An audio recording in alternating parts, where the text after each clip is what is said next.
Sabe essa sensação de estudar e ter o inglês não ir para frente? Eu vou fazer alguns chutes do que está acontecendo e você me diz se está acontecendo com você.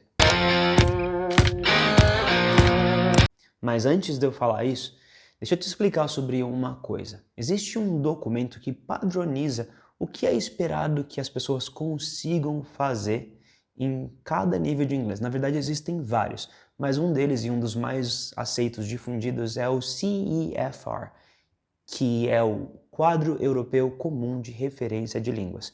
Então, ele basicamente divide os níveis de inglês de A1, sendo esse o nível mais básico, até C2. São grandes blocos. O bloco A1 e A2 é de um usuário iniciante, alguém que está começando a aprender inglês, consegue falar, por exemplo, sobre a vida pessoal, dar informações dela, do que ela fez, do que ela gosta, consegue dar opiniões sobre assuntos simples, ainda precisa de um pouco de ajuda do interlocutor, da pessoa com quem ela está falando, né? Se ela precisa pedir para repetir algumas vezes, mas ela consegue, por exemplo, viajar sozinha, pedir uma comida no restaurante.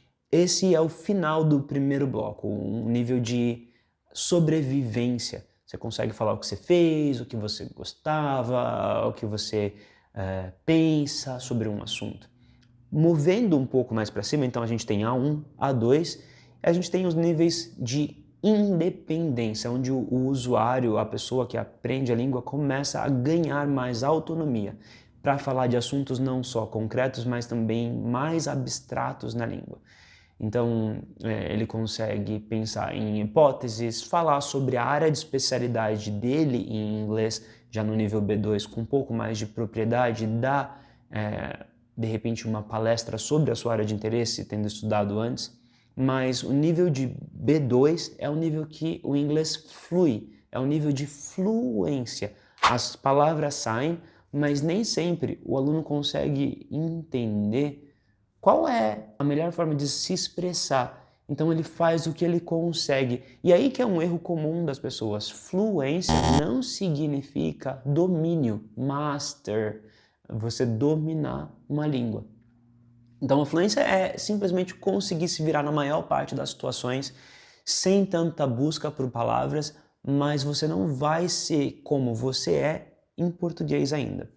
Deixa eu pausar e explicar. Eu comecei a dar aulas de inglês quando eu tinha 15 anos. Eu comecei bem novinho a estudar e mais ou menos aos 15 anos eu fui contratado por uma escola do bairro onde eu morava e eu comecei a dar aula com 15 anos. Para vocês terem uma ideia, o meu nível de inglês naquela época era nível B2, o que significa que muitas vezes, você pode procurar no LinkedIn e verificar, os professores de inglês têm nível B2 de inglês, que é um nível que flui, não significa que é um domínio máximo da língua, tá? Então é muito comum escolas menores contratarem já no nível B2 de inglês. Uma outra coisa é que se fluência não é o último nível, qual que é? Então, lembra que eu falei, o bloco começava com A1, sendo o usuário básico da língua, A1, A2, e aí a gente tem B1, B2, que são usuários independentes da língua, e agora a gente tem os últimos níveis, os usuários proficientes. Tá, então você está me dizendo que ser nativo da língua é melhor? Não. O que eu estou te dizendo é que muitas vezes se você é nativo, por exemplo, do português, não significa que você é proficiente em língua portuguesa. Proficiência é você ter um domínio da língua que você consegue escolher como você quer soar.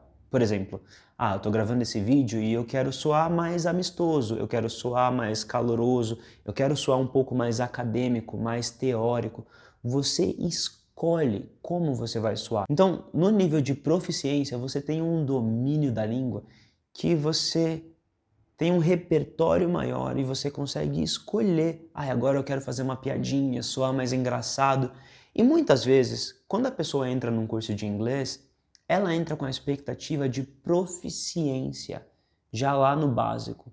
E começar o inglês com essa expectativa tão alta, sem ter um ajuste de realidade, é igual quando a gente entra numa academia esperando tropeçar no músculo. Sabe? Você não entende que você precisa de uma dieta com proteínas, você precisa ter uma regularidade nos exercícios, você precisa de uma regularidade com os exercícios para conseguir atingir esse nível.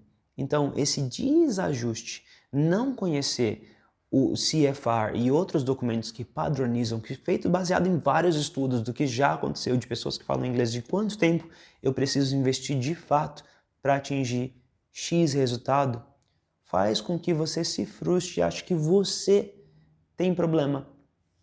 Você já ouviu alguém falando, eu tenho dificuldade com inglês, inglês não é para mim. Falar uma língua não é um dom. O dom que você vai precisar de verdade é conseguir comparecer nas aulas e seguir adiante. Esse é o desafio real, para ser sincero.